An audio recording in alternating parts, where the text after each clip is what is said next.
Travel hacking sounds like free flights, luxury hotels, and vacations paid for with points. But for beginners, it can also become an expensive mess if you chase rewards without a system.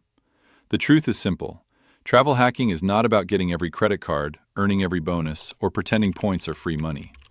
It is about using credit card rewards, cash flow, and travel plans in a way that saves you more than it costs you. And most beginners do not fail because the strategy is too complicated. They fail because they make a few predictable mistakes at the start. The first mistake is chasing points while carrying a credit card balance. This is the biggest one, and it can destroy the entire strategy. If you earn points on a purchase but pay interest because you cannot pay the card in full, you are not travel hacking. You are financing rewards at a terrible rate. Points feel exciting because they show up as future travel, but interest is real money leaving your account now. If a card gives you points worth maybe 1 or 2% back, but you carry a balance and pay credit card interest, the math is no longer close. The bank wins. So before you think about flights, hotels, lounges, or welcome bonuses, the first rule is this: never chase rewards on money you cannot pay back in full. Travel hacking only works when the credit card is a payment tool, not a loan. The second mistake is opening cards without a travel goal. Beginners often ask, what is the best travel credit card? But that is the wrong first question.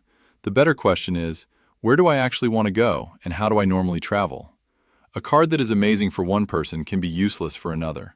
If you want domestic flights, your setup may look different from someone planning international business class. If you stay in budget hotels, luxury hotel points may not matter. If you fly out of a small airport, a certain airline program may not help you. Travel hacking starts with the trip, not the card. Pick a real goal first. Maybe it is a weekend trip, a family vacation, a flight to visit relatives, or one international trip next year. Once you know the destination, the airport, the travel dates, and the kind of experience you want, then you can choose rewards that actually move you toward that goal. Points with no plan are just digital confetti. Points with a plan are a travel discount. The third mistake is chasing a welcome bonus with spending you were not already going to do. Welcome bonuses can be powerful, but they are also where beginners get tempted. A card might offer a large bonus after spending a certain amount in the first few months, and suddenly people start justifying extra purchases. New gadgets, nicer dinners, random shopping, upgraded flights, things they did not need, all because they want to hit the bonus. That is not strategy. That is overspending with a reward label on it. A welcome bonus is only worth it if you can hit the spending requirement using normal, planned expenses. Groceries, gas, bills, insurance, travel you already planned, family expenses you can safely reimburse, things like that.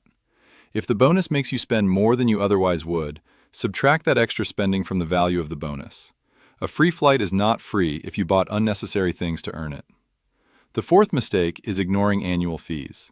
A lot of beginners see a premium card and think expensive means better.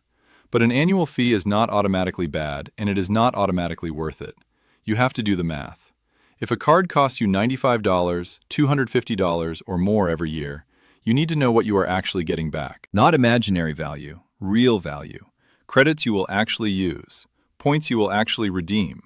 Benefits that match your life.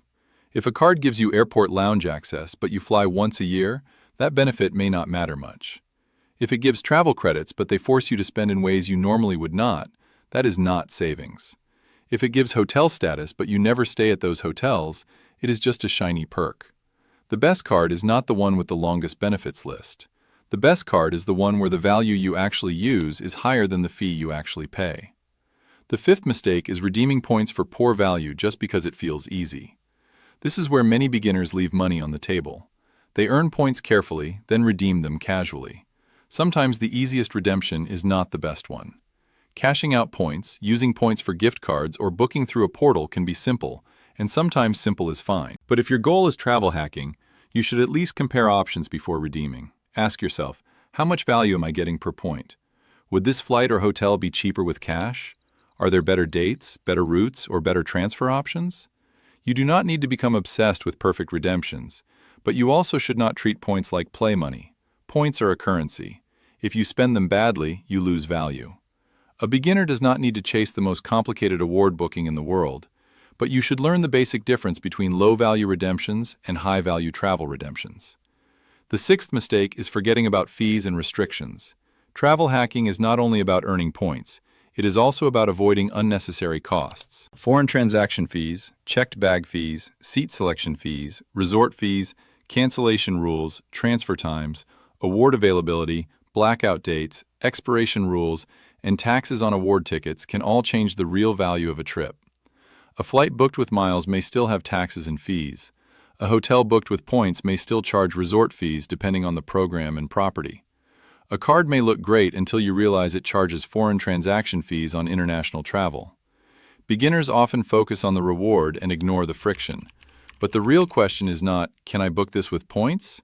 The real question is, does this redemption actually save me money after the fees, rules, and inconvenience?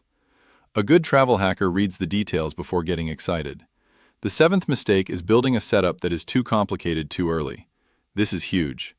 Beginners see people online with 10 cards, multiple airline programs, hotel status, transfer partners, spreadsheets, and advanced booking tricks. And they think that is what travel hacking has to be. It does not.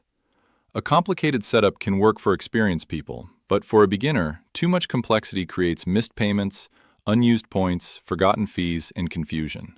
Start simple. One good everyday card. Maybe one travel card that matches your goal. A simple system for due dates.